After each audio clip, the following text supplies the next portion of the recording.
The Oilers are making moves as these have serious implications as Kris Knoblauch switches up his bench for this upcoming season. We'll break down who's coming, who's leaving here, all on the channel today. The offseason getting much better. Lots of news coming in regarding the Edmonton Oilers. We all thought it was going to be a dead summer, but with Stan Bowman, Kris Knoblauch, and the rest of the Oilers organization trying to make this team better one day at a time, it is never a dull moment. It's never a dull moment here on the channel either. 85% of you watching these videos have not yet subscribed. Make sure you do so by hitting that button down below for any and all Oiler news. Now, without further ado, folks, let's get right into some bench talk here. Bench warmers, not so likely, but it will look different heading into this upcoming 2025-26 NHL season. Who's staying? Who is staying on the Oilers bench? The Oilers, Paul Coffey, Mark Stewart, Glenn Golitzin going to the Dallas Stars there as their new head coach. Those things will look very different. The Oilers announced they signed contract extensions for assistant coach Mark Stewart and video coach Noah Segal. So two names that are staying, but who's going? Paul Coffey will return to his role as a special advisor to ownership, so he will not be behind the bench there as he returns to, whatever role special advisor ownership and hockey operations means. I mean, that just keeps Paul Coffey in the organization. Another voice of reason, not on the bench, but up high in the press box. And the news everybody was waiting for, a contract extension was not offered to goaltending coach Dustin Schwartz there. Dustin Schwartz, if it wasn't Skinner and Pickard being the scapegoats, it was Dustin Schwartz, but it was time for a change in oil country. But with Paul Coffey and how the Oilers will handle the PK in the defense this year, Kris Knoblauch had this to say. I was happy to work with him with Paul stepping away. He's happy to work with Paul Coffey there. Mark Stewart will slide in and he will oversee the defense in the penalty kill. During the playoffs, it was underperforming. The conversation about changing things up has been ongoing for months, and we will be changing our system as the penalty kill. The Oilers, comparing to the 2024 Stanley Cup playoffs, just wasn't up to snuff for this year, and one could say it led to the downfall of the Oilers during the Stanley Cup playoffs. Very leaky on the penalty kill front there. But for Dustin Schwartz, as I mentioned, it was time for a new voice in the crease there for the two Oiler goalies, whoever those may be, to start the season. But he's been with the team ever since he came mid-season in 2014-15 there, replacing Frederick Chabot. And ever since then, he's, been between the Oilers and then the Edmonton Oil Kings before the Oil Kings let him go there. And he's been with the team for a solid 11 years. So it's been it's time for Dustin Schwartz to go on to better things, whatever it may be. I don't care. He's out of the organization. But those are the names that are, staying and leaving. But who is coming in? Who are the names that are coming in to replace these names on the bench there? Who's coming in now? Kris Knoblauch had his he had his pick of the litter when it came to assistant coaches, associate coaches, goalie coaches. Many speculated it was going to be previous head coaches or assistant coaches in previous organizations. Steve Smith with the Hartford Wolfpack. Steve Smith, former Oiler, would have made sense for a former Oiler defenseman to slot right in for Paul Coffey. But again, it will be Mark Stewart handling the defense. But the Oilers announced today they have added Paul McFarland, Peter Aubry, and Conor Allen to their coaching staff. Now, right off the bat here, Paul McFarland, he's been around the block here.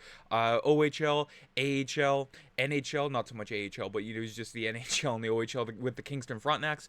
Had some experience, internationally with the under-17 and under-18 Canadian teams. He was an assistant coach with the Florida Panthers, Toronto Maple Leafs, in Seattle Kraken, and he went back to Kingston for 1 year as the GM and head coach. And he was most recently a head coach with the Calgary Hitmen there, leading them to a 45-17 3-3 record there in the WHL this season, losing in the second round. But Kris Knoblauch was very excited to add him to his staff. I have a lot of respect for Paul. My time knowing him goes back to coaching against him in the OHL, and Kris Knoblauch was the head coach for the Erie Otters and coaching with him for Hockey Canada. He brings a lot of enthusiasm to work, and the fact he's been running an NHL power play in Florida, Toronto, in Seattle was a big factor there. Florida in Toronto, the big guns on those NHL power plays there. So hopefully Paul McFarland knows what to do with those those game breakers. In Toronto, he had Mitch Marner and Austin Matthews. Florida, he had Barkov and Huberdeau. In Seattle. He had guys in Seattle, but it was more so Florida in Toronto there with the fantastic star power on both of those power plays there. So he comes into an Oiler team with McDavid in Draisaitl ready to go right off this season. I mean, this Oiler team, it's only the middle of July, but they are always ready to go. Now when it comes to Peter Aubry, the newest Oilers goaltending coach, enters after 2 years as an associate coach with the Nebraska Omaha team in the NCAA, hailing from Windsor, Ontario. He also makes his return to the NHL after spending 8 seasons from 2015 to 2024 as the Chicago Blackhawks developmental goaltending coach, as well as the goaltending coach for the team's AHL affiliate in Rockford with the Ice Hogs there. So a little bit of history with Peter Aubry in Stan Bowman there. I mean, I'm not really surprised that, Stan Bowman would go back to his Chicago roots there. But again, is Kris Knoblauch's call. And from what I've seen from Peter Aubry, the players that he's worked with, I'm very excited for this. Again, a new voice in the crease there to replace Dustin Schwartz. And from Kris Knoblauch, it was a difficult decision to make, but we are looking to make our goaltenders better. There were times they were exceptional, but other times not as much. Understatement of the century there from Kris Knoblauch. I think Peter is ready for this opportunity to help our goalies there. And I mean, Peter Aubry, stellar resume when it comes to, coaching goaltenders when it comes to, with the Omaha team last year. Simon Licozzi, the 2024-25 NCHC goaltender of the year there, and he had some stellar stats in the college ranks. So Peter Aubry certainly knows how to coach some goaltenders. As one time, all at once, he had Cole Delia, a former Oiler who signed a contract in Sweden, so no longer part of the Oilers organization, but also Kevin Lankinen and Anton Forsberg there. We also saw Kevin Lankinen tear it up with the Vancouver Canucks in Anton Forsberg, currently signed to the LA Kings there. So Peter Aubry coming into Edmonton there with a lot on his case there. So very, very excited to see what he can do with Skinner and Pickard there, or any goaltender in the Oilers organization. Again, a new voice was needed. I said that so many times in this video, but again, cannot be understated how much Dustin Schwartz just needed to go away in the Oilers, having to bring in somebody new there. And, just to sort of sum things up before we get into the last coach there from Bob Stauffer, would expect Paul McFarland to run the Oilers power play and Mark Stewart to continue to run the PK. And whatever this means, Peter Aubry, known for having an inclusive approach as a goalie coach there. That's just a lot of words there, Bob, but very excited to see what Peter Aubry can bring to the table. Now, last but not least, Conor Allen begins his first season with the Oilers as the team skills coach. The 35-year-old Chicago native and UMass graduate spent last season with the USA Hockey's national under-17 team and has also recently worked within a skill development role with the Sioux City Musketeers in the USHL, pretty much the American version of the CHL there, with the Junior A League in the American hockey system, I should say, along with prodigy prospects. Following his retirement from professional hockey in 2021, the former defenseman and veteran of 284 AHL games transitioned to his new role, incorporating on-ice sessions in video analysis with a specific focus on skill acquisition and hockey IQ there. So something new to the Oilers organization here.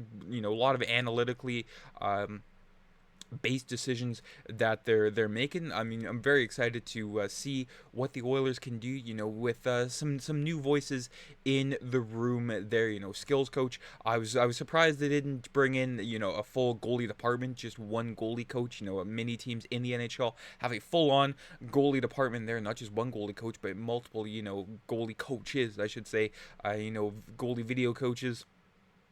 But, I can't complain at this stage. The Oilers are doing something new there. And Conor Allen, in the hockey Twitter world, he is very, very loved, especially here from at NHL Foley. Love Conor Allen as a coach, does an amazing job at making the complicated feel simple and really laying out steps to fundamental improvements. A calm, patient guy who knows the feel of the sport well. Great development coach, won't look out of place in an NHL room. So some fresh blood in the Oilers organization, and the season cannot not start any sooner. But that is it for today's video, folks. Let me know down in the comments what you think about the new acquisitions here for the Oilers. Would you rather have seen some different names, you know, in the conversations, I should say, for different coaching job opportunities for the Oilers? Try to find the right word for it, and that's the closest I'm going to get. But very, very interested to see what you all have to say down in the comment section. But again, folks, take care. It's a brand new week. It's Monday. I'm Matt. Have a great day.